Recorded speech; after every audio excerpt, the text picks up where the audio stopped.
उत्तर प्रदेश की सत्ता पर काबिज होने के लिए सभी दल अपना पूरा जोर लगा रहे हैं। बीजेपी अपनी कुर्सी बचाने की जुगत में है, जबकि सपा से लेकर बीएसपी और कांग्रेस तक जीत का इतिहास रचने की कोशिश कर रही है। इसी जद्दोजहद में जातीय समीकरणों पर भी राजनीतिक दलों की नजरें हैं। इसलिए अखिलेश ने ऐसा दांव खेला है जो मायावती से लेकर बीजेपी की मुश्किलों को बढ़ाएगा। उत्तर प्रदेश की सियासी राह इतनी आसान नहीं है। इसके लिए वादों की फहरिस्त लगाने के साथ साथ जातीय समीकरणों को भी साधना बेहद जरूरी है।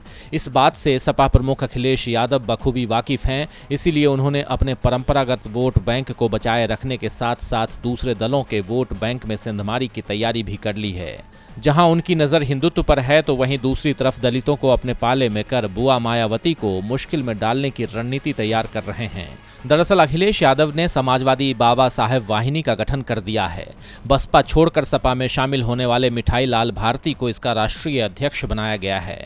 उन्होंने मिठाई लाल भारती से जल्द वाहिनी की राष्ट्रीय कार्यकारिणी का गठन करने को कहा है। माना जा रहा है कि समाजवादी बाबा साहेब वाहिनी की मदद से अखिलेश यादव दलित वोटरों में अपनी पैठ बनाना चाहते हैं। इसीलिए इसी साल अप्रैल में भी अखिलेश यादव ने ट्वीट कर बाबा साहेब वाहिनी के गठन का ऐलान किया था।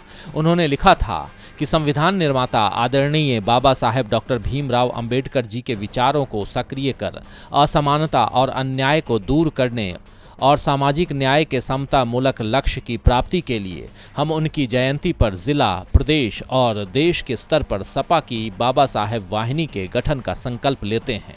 दरअसल अखिलेश यादव की मंशा अब पिछड़ों के साथ दलित वोटरों को भी साधने की है।